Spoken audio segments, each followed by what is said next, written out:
hat das Hands up. Wer mit den Fangirls, denn fährt den Bangbus.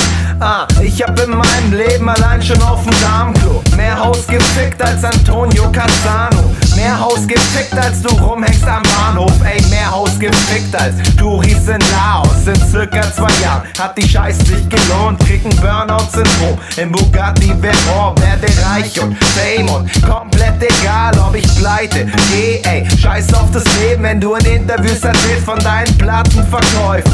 Ruf Ben mich an und wir lachen über euch. Momentan könnt ihr zwar ganz gut leben von der Mucke, doch euer Scheiß ist nicht mehr als Mediengepusche. Und ihr sucht auf Gigs möglichst viel Fankontakt. Ich fänd es schon fresh, wenn ihr mich nur in Ruhe lasst. Ey, Wort drauf, ich verliere meinen guten Willen. Sollten Magazin noch mal bei mir persönlich durchklingen. Ey, und deine Crew will durchdrehen, Groupies durchnehmen, hunderte Euros für Shows nehmen. Ey, was ne cool Story, cool Story, cool Story, cool Story.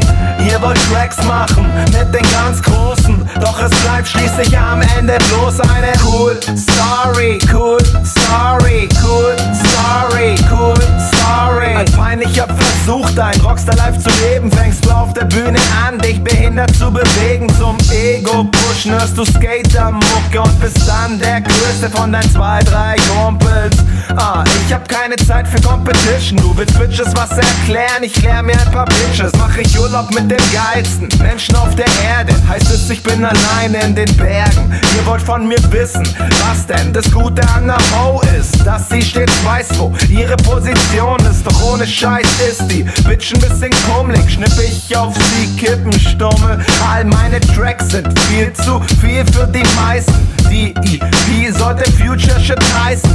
Drum erzähl ruhig, dass mein Sound überhyped ist. Doch sag niemals, dass er nicht vollkommen geil ist. Ey, und deine Crew will durchdrehen, Groupies durchnehmen, hunderte Euros für Shows nehmen. Ey, was ne cool Story, cool Story, cool Story, cool Story. Ihr wollt Tracks machen mit den ganz Großen, doch es bleibt schließlich am Ende bloß eine cool Story.